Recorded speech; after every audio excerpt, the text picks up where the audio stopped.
اب مجھے بتائیں یہ کیسے ممکن ہوگا اتنا بڑا عذاب دیکھنے کے بعد اگر کوئی دنیا میں آ جائے اور دوبارہ وہی کام کرے؟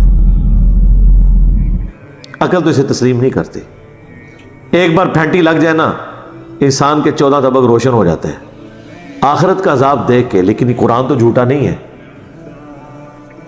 قرآن اگر یہ دعویٰ کر رہا ہے نا کہ یہ لوگ جو دنیا میں شرک کرنے والے ہیں قیامت والے دن اپنے شرک سے بھی بیزاری کریں گے, پھر کہیں گے افسوس یا اللہ تو ایک بار ہمیں دنیا میں بھیج دیں, ہم تیرے پیغمبروں پر ایمان بھی لائیں گے, ان کی اطاعت بھی اختیار کریں گے.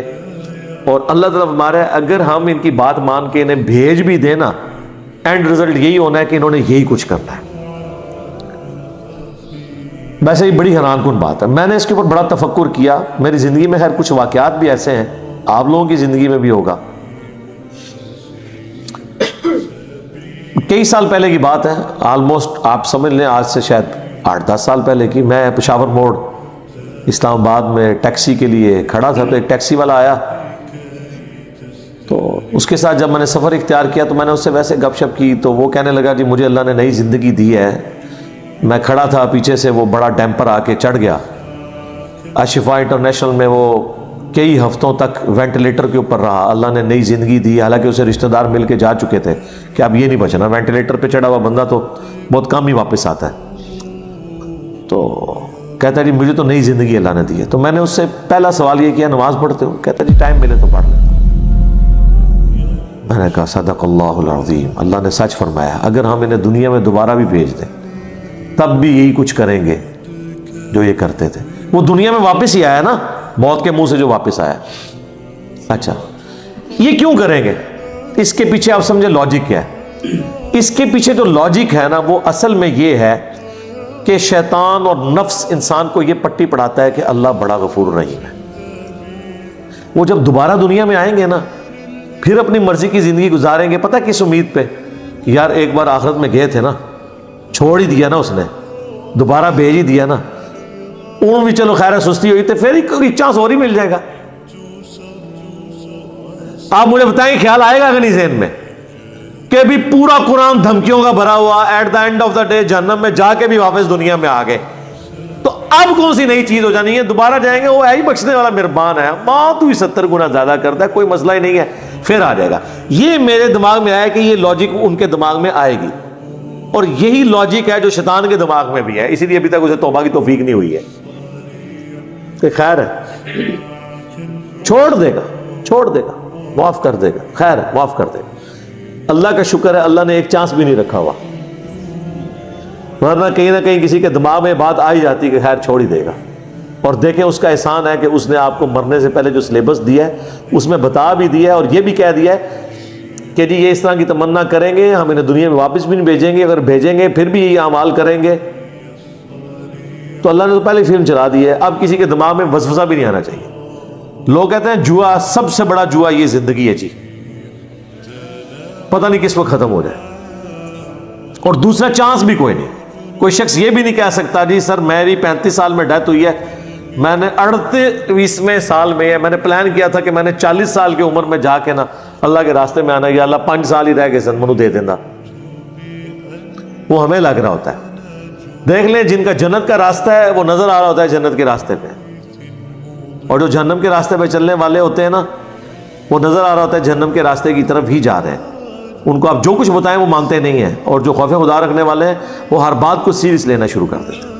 وَقَالُوا إِنْ هِيَ إِلَّا حَيَاتُنَا الدُّنْيَا, اور یہ کہتے ہیں کہ یہ تو نہیں مگر دنیا کی زندگی, وَمَا نَحْنُ بِمَبْعُوثِينَ, اور ہمیں کوئی مر کے دوبارہ زندہ نہیں کیا جائے گا. یہ آخری درجہ ہے ویسے جان چھڑانے کا کہ انسان کبوتر کی طرح آنکھیں بند کر لے, کوئی بلی نہیں ہے.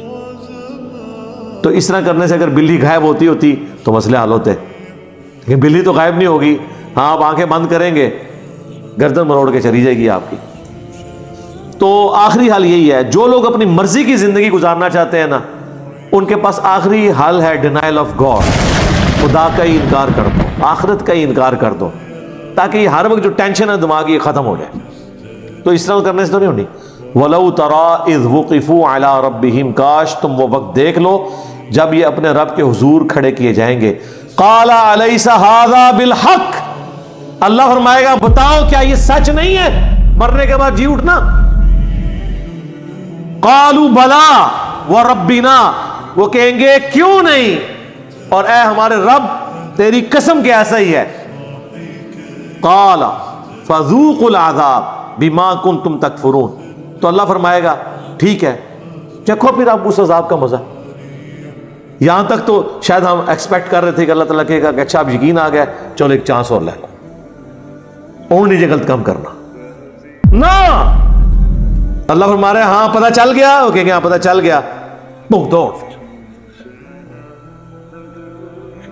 اس رب کے بارے میں لوگ کہتے ہیں جی وہ جی 70 ماؤں سے زیادہ پیار کرنے والا ہے. جی ماں تو یہ کچھ نہیں کرتی اولاد کے ساتھ، اللہ صرف 70 ماہ سے زیادہ پیار کرنے والا اس کے حق میں ہے جو اللہ کی مان لے، اور جو اللہ کی نہ مانے اس کے لیے اللہ بے پرواہ ہے. بھائی ماں اس لیے پسیجتی ہے کہ ماں اپنے نفس سے مغلوب ہے، اپنے احساسات سے مغلوب ہے. اللہ کے کوئی احساس نہیں کہ جسے وہ مغلوب ہو جائے. ماں تو پوری زندگی اگر اولاد نے نافرمانی کی ہو نا اور جیل میں چلی جائے وہ اولاد، وہی ماں جو ہے نا اس کو ضمانتیں کراتی پھرے گی. لیکن اللہ ایسا نہیں ہے. یہ جو کرسچنز نے لوگوں کا دماغ خراب کیا نا جی مسلمانوں کا خدا بڑا ظالم ہے. اچھا کرسچنز کو پتہ چل گیا ہے کہ خدا کا کنسیپٹ قرآن میں کیا ہے، مسلمانوں کو نہیں پتہ چلا. ذہن میں رکھیں، وہ کہتے ہیں گاڈ از آل لونگ. دیکھو ہمارا گاڈ جو ہے وہ آل لونگ ہے، اتنا لونگ ہے کہ ایک عیسیٰ کو سولی چڑھا کے پوری انسانیت کے لیے جنت لکھ دی ہے.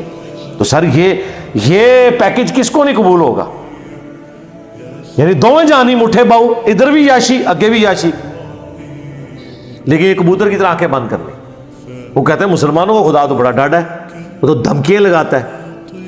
تو میں نے پھر کرسچنس کو یہ پھکی دی ہے الزامی جواب کہ چھوڑ دو، تم سچے ہو خدا کے کانسیپٹ میں یا ہم پریکٹیکلی خدا کی ایگزیکیوشنز کو چیک کر لیتے ہیں، خدا کے جو دنیا میں فیصلے ہیں ان کو چیک کر لیتے ہیں. کیا آپ یہ گوارا کریں گے کہ آپ کا دشمن ہی کیوں نہ ہو، اس کے 4 چھوٹے چھوٹے بچے ہوں اور بچپن میں اللہ تعالیٰ ان کی ماں کو موت دے دے؟ آپ دشمن کے لیے بھی گوارا نہیں کریں گے؟ تو خدا تو روزانہ ہزاروں ایسی عورتوں کو موت دیتا ہے جن کے چھوٹے چھوٹے بچے ہوتے ہیں، پھر وہ ستیلی ماؤں کے ہتھے چڑھتے ہیں. ان میں سے کئی جو ہیں وہ ڈان بن جاتے ہیں، برائیوں میں مبتلا ہو جاتے ہیں. اس کی ابتدا کہاں سے ہوتی ہے؟ اللہ کے اس ڈیسیژن سے جو ان کی ماں کو مار دیا جاتا ہے. تو اگر گاڈ آل لونگ ہے تو اسے پسیج جانا چاہیے. ایسے بچوں کی ماں کو موت نہیں دینی چاہیے، ایسوں کے باپ کو موت نہیں دینی چاہیے. لیکن خدا پسیجتا نہیں ہے کیونکہ اس کے احساسات نہیں ہیں. ذہن میں رکھیے گا یہ مثالیں ماؤں والی غلط ہیں لوگ دیتے ہیں. جو اللہ محبت اس سے کرتا ہے. آپ کہیں گے کہ فرعون سے 70 ماؤں سے زیادہ محبت کرتا ہے جس نے مسلمانوں کو قتل کیا، سولی چڑھایا. اپنے نیک بندوں سے، اپنے ماننے والوں سے محبت کرتا ہے. دوسروں کے لیے ان کی محبت نہیں ہے، اللہ کی رحمت ہے کہ ڈھیل دے دے. محبت سے بد کوئی نہیں. یہ سب فراڈ ہے جو لوگوں نے مشہور کیا ہوا ہے. اور اسی وجہ سے دیکھ لیں اس کا اینڈ رزلٹ یہ ہے، محبت کا راگ لاپ لاپ کے لوگوں نے اللہ کی ماننی چھوڑ دی. اسی لیے دیکھ لیں دنیا میں سب سے نان پریکٹسنگ اگر کوئی ریلیجن کے ماننے والے لوگ ہیں نا تو وہ کرسچنز ہیں. ایسا بےہودہ عقیدہ ان کو دے دیا کہ عیسیٰ ابن مریم نے تمہارے گناہوں کا بوجھ اٹھا لیا، کم چک کے رکھو. اور آج کے تو وہ ایتھیسٹ ہو گئے، سیکولر ہو گئے، دین سے برگشتہ ہو گئے. اسلام جو بچا ہوا ہے نا وہ اپنی اس تعلیمات کی، حالانکہ کسر ادھر بھی نہیں بزرگان دین نے چھوڑی، ٹھیک ہے نا جی، کر کر کے سارا کچھ. لیکن پھر بھی کتاب محفوظ تھی. کوئی ہمارے جیسے 2-4 پاگل ہر زمانے میں رہے ہیں جو لوگوں کو بتاتے رہے بھائی اے خدا ہو نہیں جے، خدا کتاباں دا اور جے. اللہ کا شکر ہے.